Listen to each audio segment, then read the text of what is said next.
What if the price of your silence is a chance that never comes back?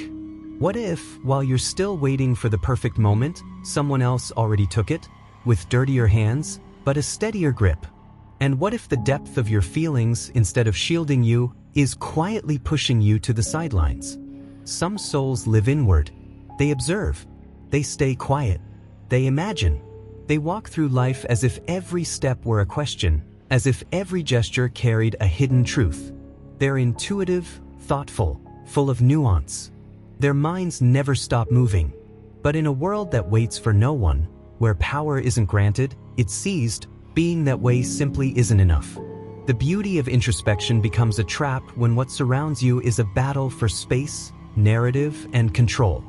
Niccolò Machiavelli would have said it plainly: if you're not playing the game, you're just a piece on someone else's board. This isn't about dimming your inner light. It's not about forcing yourself to become someone you're not. But it is about understanding something hard. The world doesn't reward those who feel deeply, it rewards those who move what they feel with precision.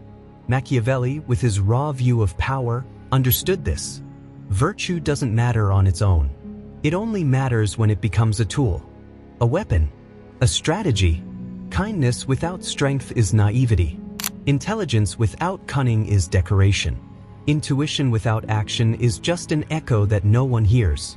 It's tempting to stay in the safety of your inner world, to keep analyzing until the moment feels right, to wait for the perfect sign, the flawless certainty.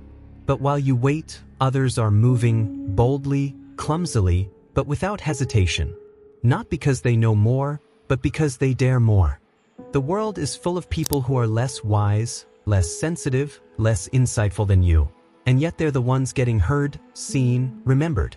But because they figured out something most don't want to hear. It's not enough to have something to say. You have to actually say it. And you have to say it at the right time, even if your voice shakes. Machiavelli wouldn't romanticize introspection. He wouldn't glorify solitude like it's some sacred refuge. He would have asked, what are you doing with all those thoughts? What are you doing with that deep insight, with that empathy that sees everything? Does it help you influence anything? Or does it just help you understand? Because understanding without influence changes nothing. It just watches while the same people keep deciding how the world works, without you in the room. And in his eyes, that's what it means to lose. There's a trap that many quiet, sensitive, thoughtful people fall into, believing that truth always finds its way. That if you're genuine, the world will notice. That if you wait patiently, the right doors will open. But Machiavelli would have told you the opposite. The world doesn't reward authenticity unless it's asserted. It doesn't welcome truth when truth threatens power. And opportunity doesn't knock, it gets taken. It's cruel, but it's real. Because here's the truth. The spaces you don't claim, out of fear, out of overthinking, out of caution, those spaces get filled by someone else. Usually someone with fewer questions and more nerve. And once they take them, they lock the door behind them. Then you're left on the outside, asking why it wasn't yours, when you had everything it took. And Machiavelli would say, you didn't take it. That's the only mistake that mattered. But this isn't about changing your essence. It's not about becoming cynical or aggressive, or about giving up what makes you beautifully different. It's about turning your depth into action, your intuition into strategy, your caution into conscious choice, not automatic retreat. It's about realizing that protecting your inner world doesn't mean hiding it. It means training it so it can come out and stand its ground. Because yes, there are ways to be strong without losing your sensitivity, to be visible without becoming arrogant, to move with intention without betraying what you believe in. And maybe that's what Machiavelli's philosophy offers people like you, not a rejection of who you are, but a challenge to stop sitting on the sidelines, to realize that power, understood as the ability to shape outcomes, should be part of the path for those who see more deeply. Because if it's not, the story will always be written by those who speak louder, not those who understand better. Machiavelli wrote for princes. But today, his words echo in the shadows where quiet thinkers hide. Not always because they want to run, but because they haven't yet claimed their right to lead. But if there's anything more dangerous than power abused, it's power left unclaimed. The kind that stays asleep in the hands of people who could have changed things, but didn't. So how much longer will you keep your truth to yourself? How many more moments will you let pass that you could have shaped? How many times will you pretend it doesn't matter, just to stay safe? Because if silence becomes a habit, one day you won't know if you're still choosing it, or if you've simply forgotten how to break it.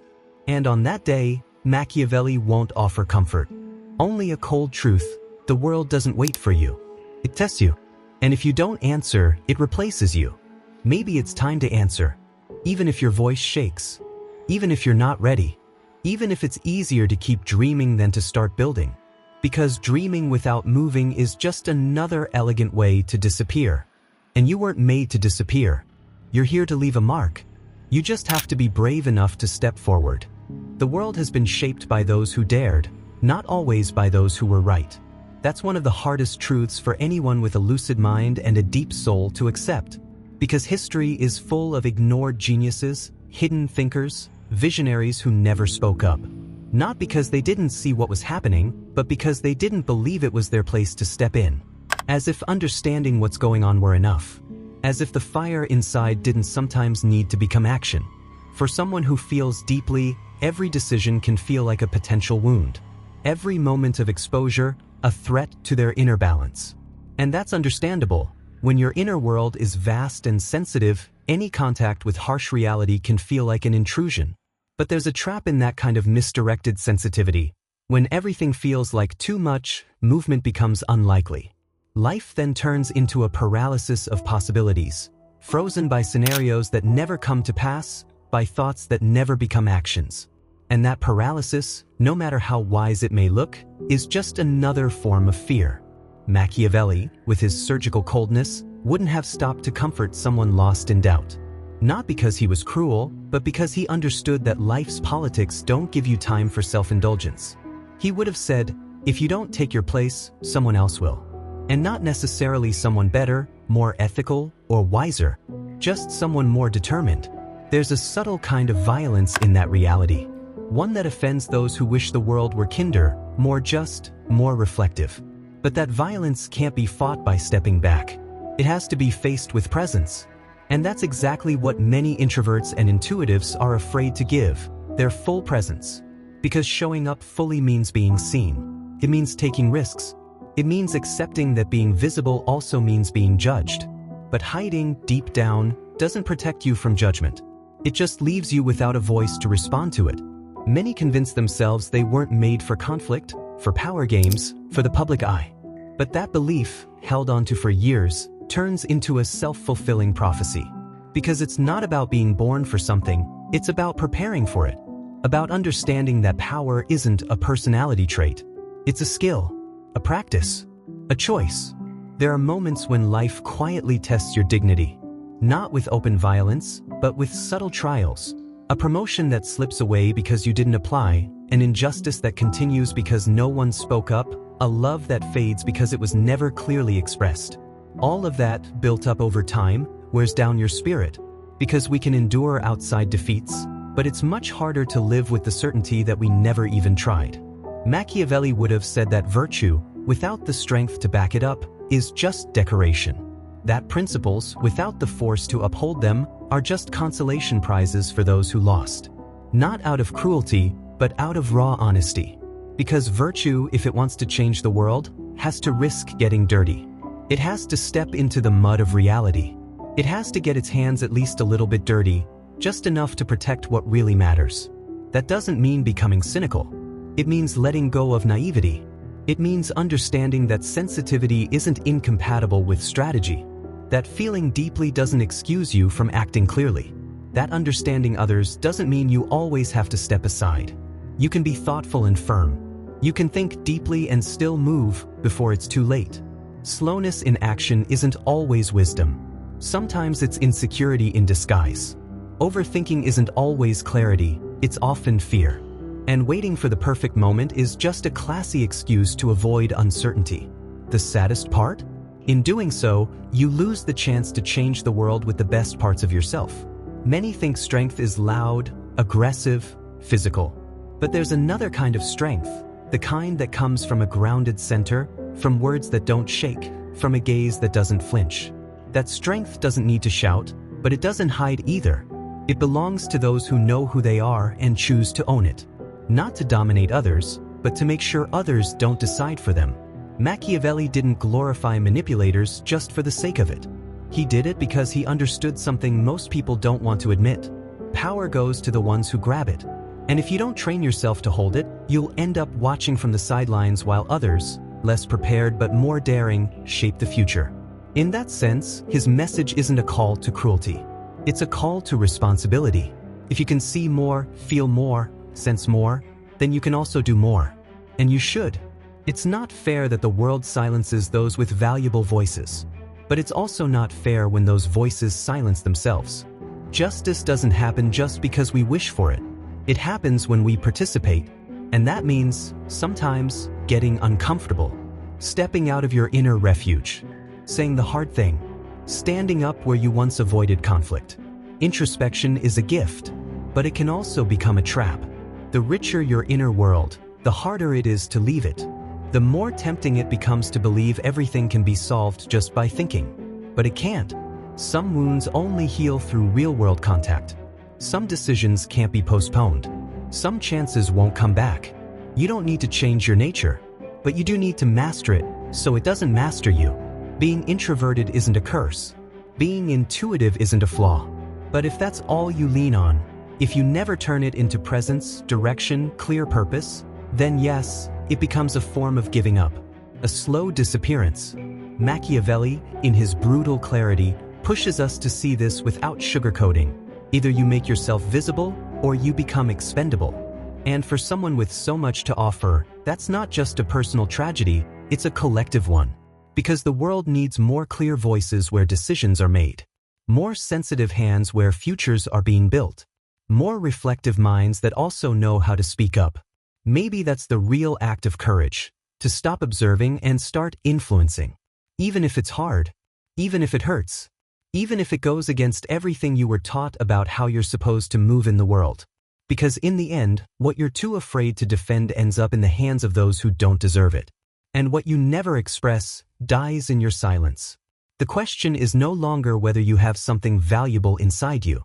That's obvious. The question is, how much longer are you going to keep hiding it? So, what now?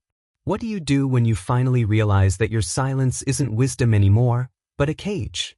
What can you even say when it hits you that your introspection, no matter how noble, has been a hiding place to avoid the risk of truly being? What do you do with all that inner world, so vast and full of light, if it never finds a way to come alive in the real one? You do the only thing left to do. You take the step. And that step doesn't need to be huge, or perfect, or impressive. It just needs to be real. It needs to be brave. And it needs to happen. Because if it doesn't, everything you carry inside will rot in its own container. And that's one of the most painful ways to die, still breathing while the essential parts of you wither from disuse, from fear of being seen, from obeying an idea of safety that was never meant for someone like you. Introverted and intuitive people have something the world desperately needs: depth, nuance, critical thinking, the ability to see what others miss. But if all that stays hidden, if it's preserved like some fragile secret, as if the world were a threat instead of a mission, then what started as a gift becomes a waste. A flower that never bloomed. A voice that never echoed. A truth that died with no witnesses. Power doesn't have to be dirty. Conflict doesn't have to destroy. Being visible doesn't have to be humiliating. But you won't know that until you risk it. Until you get your feet wet. Until you fail once, twice, however many times it takes. Because only by facing the fear do you realize that on the other side, there's not a catastrophe waiting, but a possibility. The possibility of being more than you ever thought. Not just in the quiet of your thoughts, but out here, where life actually happens. And yes, it's going to be uncomfortable. Nobody wakes up from years of silence without their voice shaking. Nobody steps out of their internal cave without squinting in the light. Nobody takes a stand without feeling like they're betraying some part of who they used to be. But discomfort isn't the enemy. The real enemy is stagnation wearing the mask of peace. The fake harmony that comes from abandoning everything you could have become. Machiavelli, unsettling, necessary, blunt, reminds us that to live without influence is to live in the hands of others. If you don't move, you get moved. A will that's never exercised turns into passivity, and passivity is where abuse, manipulation, and the loss of your own path take root. This doesn't mean becoming a tyrant or playing power games at every turn. It means recognizing that life is an arena, and your soul has to learn how to fight for its place. Here's where many people stumble. They think that fighting means hating. That influence means control. That expression is competition. That being visible is arrogance. But no, it's not about overpowering others. It's about not erasing yourself in front of them. It's about not apologizing for existing. Not endlessly explaining what you think, what you feel, what you dream. Because the world doesn't need more submissive people pretending to be humble. It needs whole presences. Voices that don't shrink. Gestures that aren't denied before they're even made. Most of the time, what stops you from acting isn't the outside world. It's the inner story you keep repeating to yourself. I'm not the kind of person who fights. I'm not built to shine. I have a hard time speaking up. I'm more of a thinker than a doer. And all of that might be true, until it's not. Until the day you realize that keeping that story alive is exactly what's keeping you small. What's keeping you invisible? What's keeping you quiet when you've got a whole symphony trapped in your chest? And sure, stepping out won't be easy. The world can be cruel. People won't always understand. There'll be criticism, side eyes, maybe even laughter. But no outside judgment will ever cut deeper than the judgment you pass on yourself when you know you've betrayed who you really are. No insult stings more than the silence you swallowed when you needed to speak. No rejection is worse than the one you inflict on yourself when you choose invisibility out of fear. Being introverted and intuitive is a privilege, if you accept it as a starting point, not an excuse. Because those qualities can give rise to a different kind of leadership. Quieter, but no less strong. More empathetic, but no less clear. More human, but no less powerful. But for that to happen, you have to stop waiting for permission. You have to stop thinking there'll be a perfect moment, an unmistakable sign, a 100% guarantee. There won't be. There never is. The only moment you have is now. With fear. With doubt. With shaking hands. With possible mistakes. But now. Because life doesn't make deals with those who hesitate forever. Life belongs to the ones who, even scared, move. Who even unsure, who even unready, show up. Who, even afraid of how it ends, begin. Machiavelli didn't write to comfort the fragile. He wrote to wake the sleeping. To remind us that history is written by the ones who dare, not just the ones who get it right. It's not the wisest who win, it's the ones who show up. And that doesn't have to be a sentence. It can be an invitation. A wake-up call to finally take seriously what's been burning inside you all this time. To understand that strength can be born from silence, but only if that silence is broken in time. And breaking it doesn't mean yelling. Doesn't mean faking it. Doesn't mean becoming someone else. It just means deciding you're ready to step into the conversation of life. To stop sitting on the sidelines. To stop giving up your place by default. To stop settling for being a spectator in a story you could help shape. Because in the end, the only way to honor what you feel, what you think, what you know, is to use it. Not as a weapon against others, but as a shield against disappearing. Because every time you choose silence out of fear, you erase yourself just a little more. And if you do that enough, one day there'll be nothing left to say. But today is not that day. If something is still burning inside you, you can still answer it. You can still open your mouth and say what matters. You can still take up space even if your voice shakes. You can still change the story you've been telling yourself. You can still choose you. And this time, do it out loud.